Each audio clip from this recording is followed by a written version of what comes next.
Today is the day that we are finally adjusting some of the LEGO City once again. I've expressed recently, and especially during the Tudor House lighting video, which I actually just finished up filming, so yes, the battery pack is still on top, that there goes the lights. I knew that battery was getting low.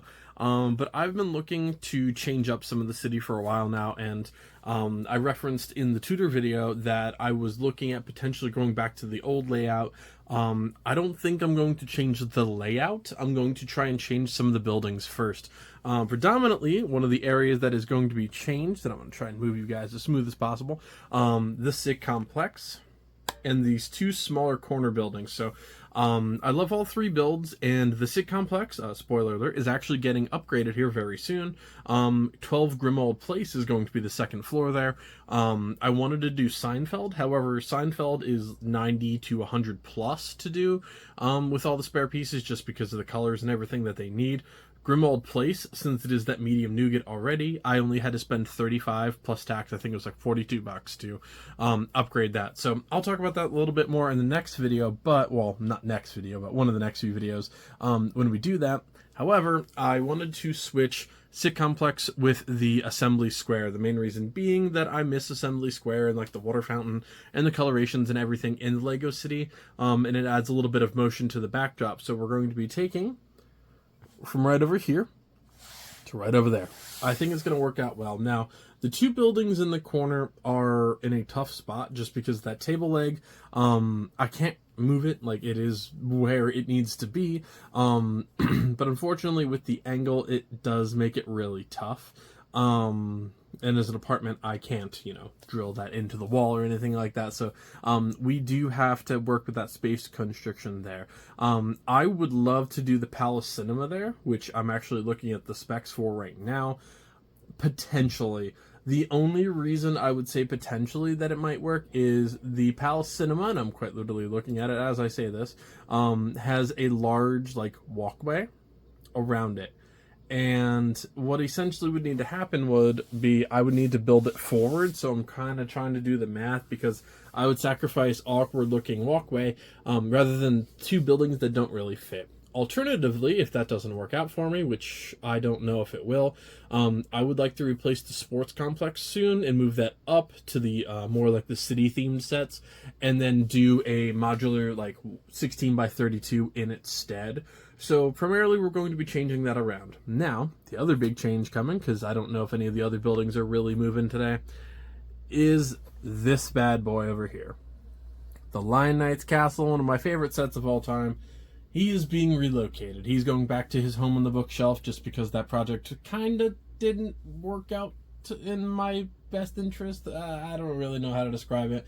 I'm going to be putting the Ninjago City Gardens here. Now, that is going to take a very long time to rebuild. It is a massive set, and it is completely destroyed, and it is in my backlog, but all the way in the backhand corner under the city. So that's going to be a large rebuild. I don't know if I'm going to be redoing it now or in a few days from now, but switching all of this stuff around, let alone all the wires and everything, is going to take a while. So eventually that is going to be like Ninjago City Island over there. I've been debating if I wanted to do a LEGO City space-based or just moving the beach back down. But then if I did the beach, I couldn't do all of the things that I wanted to do for the beach, in my opinion. So I think it's going to be LEGO Ninjago City. I think that's what is the best bet for me. We shall see if it works out. I think it's going to be a really good idea. I'm hoping it works out well. If I end up changing it, maybe I'll do the boardwalk anyways. We'll see. We shall see. There's going to be a lot of changes going on here, and primarily just shifting buildings around. This corner building over here from Brick Attic on Rebrickable is also a little small, but I don't know if I can really find another corner building that works as well as that one does. If I do, I might switch that just to something a little bit taller. Worst case scenario, I can raise that Lego store up at least 1 to 2 more floors with another one of those sets. I'll essentially just copy the layouts and move it up. So I can definitely make it work. I have a couple options. This episode is primarily going to be just swapping Assembly Square for SIG Complex, and then moving essentially the Lion Knight's Castle, and we'll see if I move anything else. The museum could also go over here. I hate this one-way road, and that is the main reason I wanted to do a different layout, but the different layout is still really tough to do. So, essentially, those are the thought process plans here. If it looked different at the end of this video, obviously it didn't go the way I wanted it to, but, you know, big changes to LEGO City, finally bringing Ninjago in. The Ninjago City Workshop is also being released as of March 1st, which I think this video should be coming out a little bit after that, so maybe I pick that up, maybe not. It depends if I'm going to bring in the Palace Cinema or something else big. I do also want to start the residential area after this, which is going to, I think, go in the top portion of the city as a temporary spot, but, you know, that could change as well. But yeah, thank you guys so much for joining me. This is going to be a little bit of a hodgepodge project and just moving some stuff around and a lot of trial by error. You guys might even have seen Instagram posts about this, asking you guys what I should move where and layouts and stuff like that. But yeah, time to get started on a lot of wiring. Alright, so here's the brand new LEGO City layout. Obviously, I did keep, for the most part, all of the things the same. I reran a lot of wires, which isn't exciting to you guys, but it definitely helped with a lot of my organization. Essentially, I did switch the SIT complex over to there. A little bit harder to see from that angle.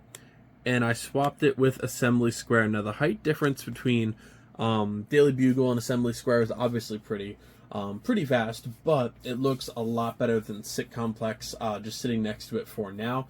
And I almost forgot, SIT Complex actually has like a clear backing with the windows and everything, so it is pretty cool that we're going to be able to actually look at and see that set from the outside a little bit more. I think that's going to be pretty nice. When I do 12 Grimwald Place with it, you know, I'll have to add some light kits and stuff to that eventually anyways, so we can modify it and work on it from there. But I am really happy with the actual difference, and I'll adjust you guys a little bit here. I can actually see the fountain from here, just behind the little food truck. I like it. I think it looks a lot better. A quick side note, when I did the Tudor house, the Tudor Corner lighting building, or the lighting kit set for that building, I had said about the strip lights not being my favorite thing in the world, but it's fine. They are starting to peel off really easy. I'm not sure if maybe I just got a bad batch. So I'm probably going to have to run some double-sided tape, which is just typically what I use, to actually fix that up. I also went around to a bunch of the buildings to fix some of the failed adhesive. For instance, Assembly Square, the in the top left-hand corner of the like little ballerina circuit up there, the light kit, like the little adhesive on the back of the strip lighting actually gave way. Same thing for the Daily Bugle. I'll try and turn you guys a little bit here. The Daily Bugle has those bright blue lights. Those things have been notorious for just falling off and breaking and just being overall a little bit of a pain. So I repaired everything back there. I'm using double-sided tape. I will kind of let you guys know in the future if that holds pretty well. I don't want to glue, just because obviously, you know, if I decide to switch out these kits for, you know, 1.0 to 2.0 update, maybe in the future. I talked about that before as well. I don't know, but I definitely don't like using glue pretty much anywhere on my projects. So for now, I am going to be using the double-sided tape. And again, I just ordered the parts for the 12 Grimwald Place with the SIT complex, so that is going to go up one more step. And it actually does work out, I think, because, you know, the police station has the donut shop, which is much smaller. SIT complex round 2 should be just about the same level with it, and even this building right here, which is a little bit shorter, is pretty much exactly in line with the donut shop. So that is going to be pretty much one for one. I think SIT complex will be a little bit taller, but I don't think it's going to be anything that's going to be too you know, too much of a difference. So I do think that worked out pretty well. Now, I did not rebuild Ninjago City Gardens for this video. The main reason being, I have not opened it up or seen it since I've moved, and it is in, you know, 3,000 pieces, or however many that set is. I can't even remember. So we're going to rebuild that next time. For now, I put my backlog here. I have about 40 sets, I think, in my backlog, and I did move the medieval castle. That thing is on a little display somewhere else in the room, actually exactly where it was before. It is just above the Marvel shelf. However, the castle itself at its highest, like the keep, is just too tall, so now I have to swap the bookshelves around and I have to move it up just one peg. Well, I'll do all of that stuff off camera. I just kind of wanted to get this layout done. But this was like the first real maintenance I've done in a while.